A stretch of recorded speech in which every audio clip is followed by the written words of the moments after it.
అంటే మీరు రాళ్ళ దాడి చేస్తున్నా, పోలీసులకు గాయాలవుతున్నా వదిలేయాలా? ఎందుకు వదిలేయాలి? అందులో ఏముంది, పోలీసులు వాళ్ళ పని వాళ్ళు చేశారు అనేది వివేక్ స్టేట్మెంట్ ఒకటి. మంత్రి వివేక్ గారి స్టేట్మెంట్. అంతేకాదు సుమన్ నాకు తమ్ముళ్ళంటాడు. సుమనే దూకుడుగా వచ్చి దాడులు చేస్తుంటే ఊరుకుంటారా పోలీసులు అనేది కూడా వివేక్ గారి కామెంట్ ఇది కూడా. సో నేను 10 సంవత్సరాలు గవర్నమెంట్లో ఉన్నా, ఒక 5 సంవత్సరాలు ఎంపీగా ఉన్నా, ఒక 5 సంవత్సరాలు ఎమ్మెల్యే ప్రభుత్వ విప్గా ఉన్నా.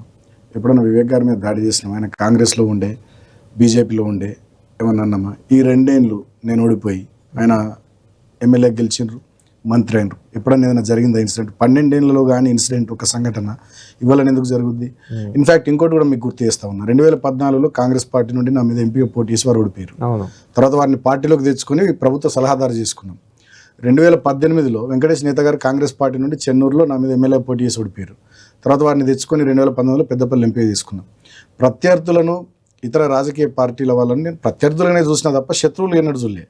కానీ వివేక్ గారు ఏంటంటే మమ్మల్ని బ్యాళ్ళకి ఏంటంటే మరి శత్రువులుగా చూస్తూ శత్రు వైఖరితో వారు ఈ రకంగా వ్యవహారం చేస్తూ ఉన్నారు.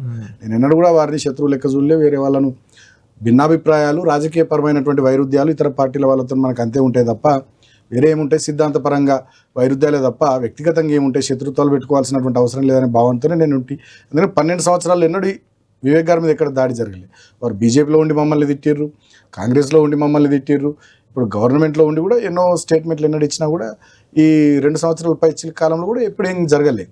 ఇక్కడ మాకు 22 స్థానాలకు గాను 14 స్థానాలు మాకు వచ్చి 7 స్థానాలు కాంగ్రెస్కి వచ్చి మాకు మెజారిటీ ఉండగా మమ్మల్ని చైర్మన్, వైస్ చైర్మన్ కానియకుండా, మమ్మల్ని పోనీయకుండా వీళ్ళు వందల సంఖ్యలో వీళ్ళు పోయే ప్రయత్నాల్లో మేము అడ్డు చెప్పినందుకు మా మీద పోలీసులు లాఠీచార్జ్ చేసి మా మీద వాళ్ళు రాళ్ళు వీళ్ళు తప్ప మేము ఎక్కడ రాళ్ళేయలే, మేము ఎవరిని కొట్టలే.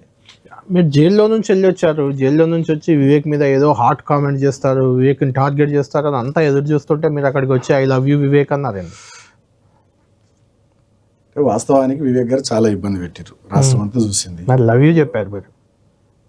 వాళ్ళకి బలం లేకున్నా, వాళ్ళకు తగినంత శక్తి లేకున్నా, ఎలాగో అధికారం ఉంది, పోలీసులు ఉన్నారు అనే ఆలోచనతో దౌర్జన్యం చేసిర్రు. సో సరే ఇప్పుడు మీ టైం, మా టైం కాదు, ఓకే. లాఠీ ఛార్జీలు చేయించిర్రు, కేసులు పెట్టించిర్రు, జైల్లో పెట్టించిర్రు, ఇబ్బందులు పెడుతున్నారు, ఓకే మీ టైం, సరే నడవని అని చెప్పాను. అంటే మీ టైం వచ్చాక ఏం చేద్దామని. మా టైం వచ్చినాక మేమేం చేస్తాం? లాస్ట్ 10 ఏళ్ళు మేమేమైనా చేసినామా? లాస్ట్ 10 సంవత్సరాలు కూడా మేము అభివృద్ధి సంక్షేమం తప్ప వ్యక్తిగత కక్షలు, ఈ రకమైనటువంటి శత్రు వైఖరితో మేము పోలేదు. లాస్ట్ 10 ఏళ్ళు లేదు కానీ ఈ మధ్య కేటీఆర్ గారు కూడా నేను చాలా సందర్భాల్లో విన్నాను, రెడ్ బుక్ లాంటిది ఏదో రెడీ అవుతుంది, మీ సంగతి ఏందో చూస్తాం. నాకు తెలిసి కేటీఆర్ గారు కూడా ఇట్లా ఎప్పుడు మాట్లాడలే గతంలో. అంటే అంత ఒత్తిడి మీ మీద పెరుగుతుందా? ఎందుకు నాయకులు అంటే కౌశిక్ రెడ్డి మొన్న చూసాం కొంచెం రివోల్ట్ అవుతున్నారు. మొన్న కేతన్పల్లిలో మీరు అఫ్ కోర్స్ అంటే అది రీజన్ ఏమన్నా కానీ కొంచెం రివోల్ట్ ఎక్కువ అవుతున్నట్టుగా అనిపిస్తుంది.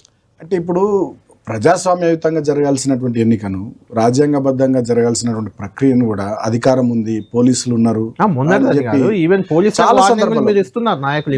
ఇప్పుడు కేటీఆర్ గారు కూడా ఇచ్చారు. అంటే పోలీసులు కూడా ఇప్పుడు గవర్నమెంట్లో అంటే పార్టీలు ప్రభుత్వాలుగా వస్తుంటాయి పోతుంటాయి, ఒకసారి గవర్నమెంట్లో ఉంటాం, ఒకసారి ప్రతిపక్షంలో ఉంటాం, ఇది నడుస్తుంటుంది. పార్టీలుగా మేము ఎల్లకాలం గవర్నమెంట్లలో ఎవరు ఉండరు, కానీ వ్యవస్థలో భాగంగా అధికారులు వాళ్ళు శాశ్వతం కదా.